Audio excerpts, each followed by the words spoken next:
Earlier, we heard rhetorics like decoupling.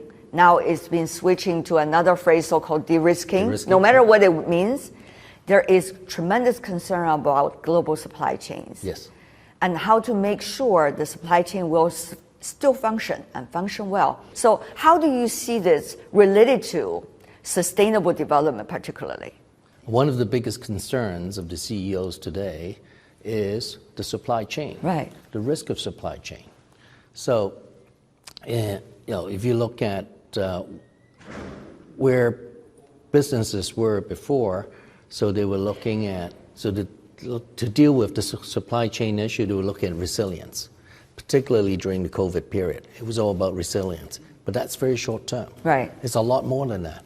And today, it's about rebalancing that supply chain. It's about rebalancing, driving growth going forward. And that's very different. And it's location considerations. So, and obviously China is not a location that any other location can replace, period. So, and China is a big market itself. So it's always been about China for China, China plus one or China plus plus. So other than just that location consideration, and you do need to do a lot of due diligence around that, it is about technology. Right.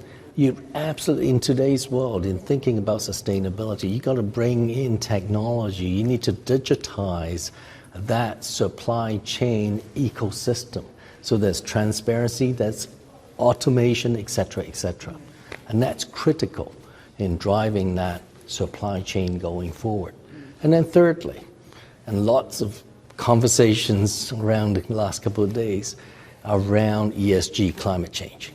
And you must, every organization must embed that ESG agenda into the global supply chain consideration. What are some of the biggest challenges in this grand transformation?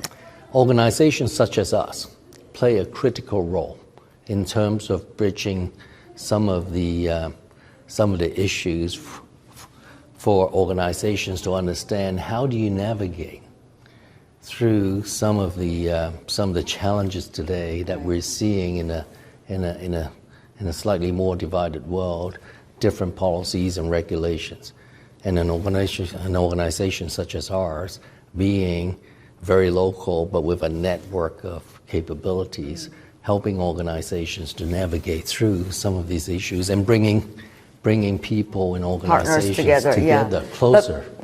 But financing is a big issue because we heard already earlier some discussions among colleagues about financing could be easier in terms of investment banks putting their money into the so-called green innovation. And this is money making and it's a short term and it's doing very well. And yet for so-called traditional industries transformation, financing could be a big budget, while at the same time difficult to come by. So, and take a lot of time to digest, by the way, once borrow. So how do you see the issue of financing, one of the utmost challenge that we're facing today? It is one of the biggest challenges that we have today, and the amount of financing needed, you're talking about trillions of dollars. Yes. And it is hard, and you can't be just, so it's both the public sector and the private sector together, and the private sector is harder, because the private sector obviously look at the risk and the duration, and that's always been an issue. I think we're working closer together. I think some policies would help, and obviously government is playing a bigger role in this space. And I think it's just going to take a bit of time, and I think people to realize the importance of this and the longer term nature and de-risking. I'm using the word de-risking, some of the long duration return on some of the projects. We have seen one example, EV, electronic cars. Yep. It's doing so well worldwide, right? China is the largest EV producer in the world. And you see the exports going skyrocketing because the consumer want it. Yes.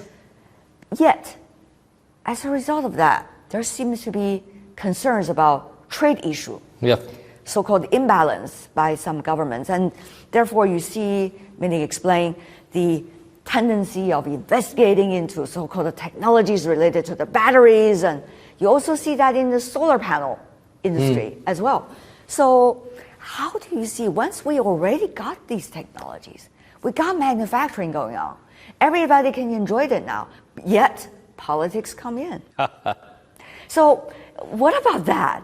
You know, in China, we've always said we welcome fair competition, and that's fine.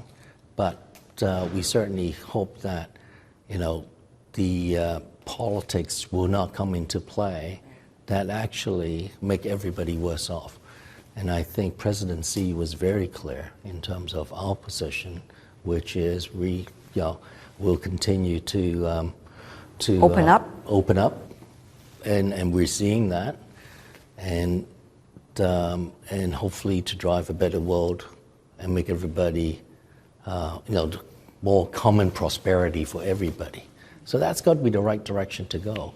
And I think as commercial enterprises, as an organization like us, we should try and continue to bring more of that, bring people closer together, and for people to see and for people to rise above politics and focus on what we can do together and what we can share together to create more prosperity and to create a better world for everybody.